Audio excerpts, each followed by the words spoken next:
Alright, welcome back to SouFLoTV again, everybody. It's your host with the most. This one is called How I Got My US Green Card and Then Citizenship. Alright, so life in Jamaica was very rough for me. So when I got the opportunity to go visit the United States of America one summer holiday, I decided before I even got on that plane that if God spare me, let me get on that plane, if I make it to the United States of America, that I was going to run off, tooks, gone, and I'm not going back to Jamaica because me can't go back to them hard life there. And I did just that. Okay, how I made it work. So when I arrived in the US, first the people at customs asked me a couple of questions, and they said, well, they're going to give me a stamp in my passport, and the stamp was for 6 months, even though I told them that I was only going to be staying for 1 month. I wanted to come visit some family members for a month, and I was heading back to Jamaica to continue my life. They gave me a 6-month stamp in my passport. That was good for me. In the 6 months, for the first 5 months that I was in the US, I was able to go out and party with friends and develop a social circle and link up with some other Jamaicans who actually showed me how to romance big fat white women in the US. So, the first big fat white woman I romanced, she was 10 years older than me, and she was about 250 pounds more than I was. Mind you, at the time I was about 170 pounds myself. So, she was a pretty big girl, but she was pretty in her face, and she was skin clean and all these things.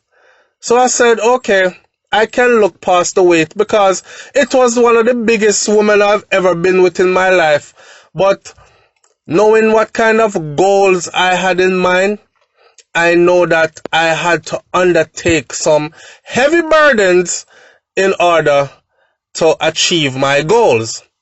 So, heavy burdens started with this big fat white woman. Now, mind you, I am not in any hurry to get back yet because I have a 6-month stamp in my passport regardless, right? And I came with a return ticket. So, they were not too suspicious at the immigrations when they let me in. They say he have a return ticket. He said that's exactly how long he's coming for. Them stamped 6 months anyways. I don't know why them stamped the 6 months, but it was right up my alley.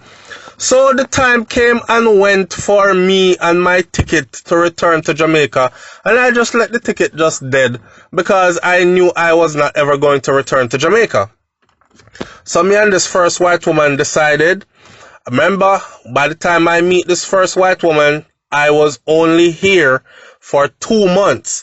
I still had 4 months to go before this 6-month visa would officially expire and I would become what you call an illegal alien in the United States of America. So 2 months in, we decided, well, she decided she's not letting me go anywhere.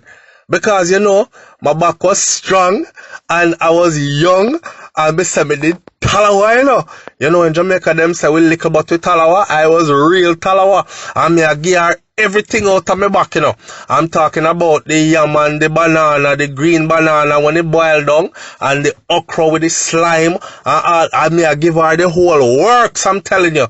And Whitey says she's not letting me go nowhere.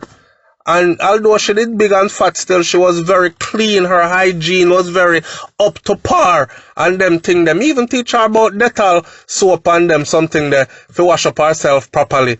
Cause she did have me do some unsanitary things that I won't even mention in this video right here. But again, I knew I had to undertake some heavy burdens in order to achieve my goals. So me and Whitey went ahead and got married 2 months of me being in the US. Still had 4 months to go before my visa expired. Alright. In the process of that now, she said she's not letting me go anywhere. She's going to marry me and she's going to make sure that I get all my paperwork straight because she wants to have me for life. I said, yes, big girl, that's what I want too. But to tell you the truth, that me didn't really want to know. But since she was looking out for me, I was looking out for her and these kind of things like that. So we went ahead and did the whole marriage thing. Alright. Fast forward now to where my visa expired, but I have paperwork in. Now, mind you, Whitey went ahead and even hired a lawyer to take care of the case. The lawyer said to me, he said, SouFlo, I wasn't SouFlo at the time, but he said, SouFlo, don't travel. If you don't travel outside of the US, I can make sure that your paperwork is straight and you have your green card within the next year to a year and a half. If you travel outside the US, I will not be able to help you. So I stay with Whitey. I don't travel back to Jamaica. I had no intentions of leaving anyways. And the first thing she did was she made sure that we were well secured. She have our good job, our big up bank account and all these things.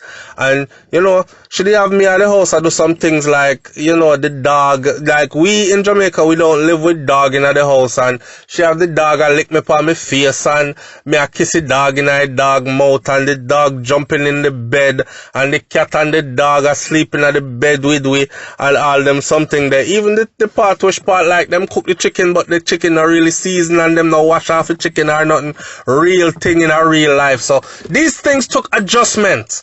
But like I said, I knew I had to undergo some heavy burdens in order to fulfill my mission, right?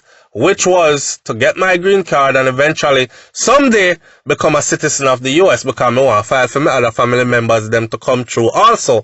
So I have to say essentially take one for the team. Alright, life was good with me fatty boom boom, right? White girl love me, she love the ground when me walk pan. I tell you, if me breathe too hard, she was like, babe, what's wrong? She was the kind of girl where if I'm sitting in the living room and I'm watching TV and she getting up to go into the kitchen, she would say, babes, I'm going to the kitchen to go get something to drink. Do you want me to bring you back something, honey? That kind of something there. I mean, never used to them kind of good treatment there. So me just fall in love with the girl regardless of her size, And that's one of the times that I realized that you can actually fall in love with somebody that's 4 times your size, Even though she used to press me out in her bed still, but me get used to it. Me get used to it because the good treatment, the kiss up and the love up and the babes, can I bring you something? And she used to cook me food, even though the chicken did raw one time she don't cook it and them something there. But it's the effort that counts, So I was living good. I was living good in the US at the time. And then she made sure she even hired a lawyer to deal with the case and everything. And in no time, boom, bang, bang, bam, green card come true.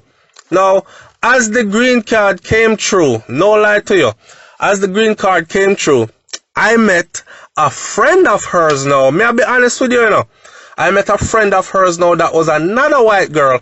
Now, this other white girl was half her size, but she was still a fatty boom boom. But she wasn't as big as she was, right? And by this time now, my big fat lady now, she was kind of falling off. She stopped doing the things that she used to do and all these things. And she have me like some gal at the house, like she would have take off her big drawers them and I would have to wash them scrubs, cause she never have any washing machine and any dryer and these things. So all this clothes in the bathtub and I'm not working and she paying all the bills. So the least I could do was do laundry, but I wanted to go do laundry at the laundry room, but she wouldn't leave no money to do laundry at the laundry room. She would have leave me some soap and leave the clothes. And me have to scoop the clothes them in the bathtub. She said she took a lot of trips to Jamaica and this is the best way to wash your clothes. And then hang them out on the line to dry. So I find myself in foreign now washing these big drawers bigger than myself and hanging them out to dry and these kind of things, and it was hurting my feelings, it was hurting my manhood. And then by this time now, I met her friend who she introduced me to one day, and eventually me and the friend get close to where the friend was saying stuff like, listen, you know, I think you need to be treated better than this. And of course, it's another white girl. And by this time now, I am all in love with whitey, and I didn't really see anything wrong with color anyway. So I moved right along with her. And long story short, not to get you too much into my business, me and her ended up moving along. One big piece of drama and everything, but it worked out fine. The first one, she threatened to have me deported and all these things, but it was too late because I already had my green card in my hand.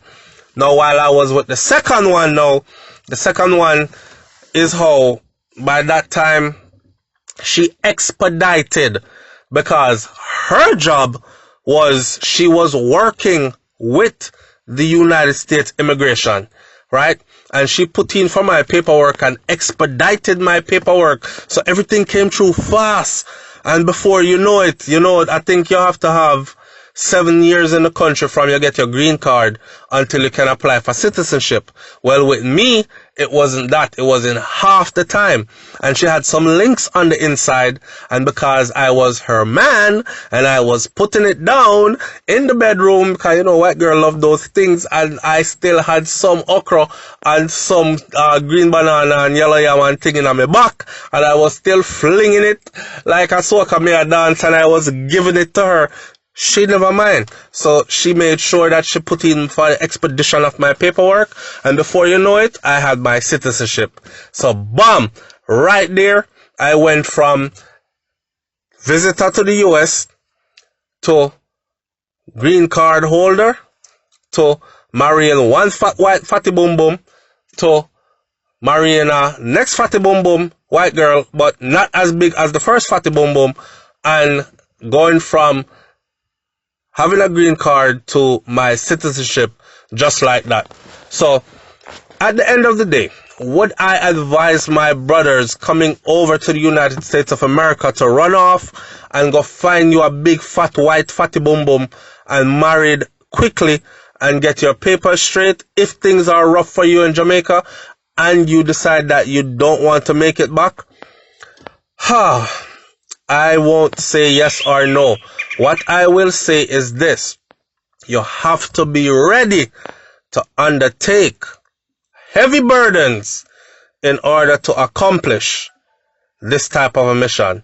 Now you have to be dedicated and you have to make sure that this is what you want to do, because they're going to have you doing some things that you really don't want to do and putting your face in places that you really don't want to go. And them, it just bring me flashback every time I think about it. But I've been through the worst of the worst, and I have come out on the other side, passed through the storm, and I am good today. So if this is a road that you want to take, a journey you want to take, then it is up to you. I wouldn't advise anybody else to do it, but it worked out fine for me. Alright? This is SouFLoTV, man. I hope you like that story right there, because it definitely wasn't my life. Woo! Like, comment, share, subscribe, and leave your comment in the comment section below. I'm out! Peace.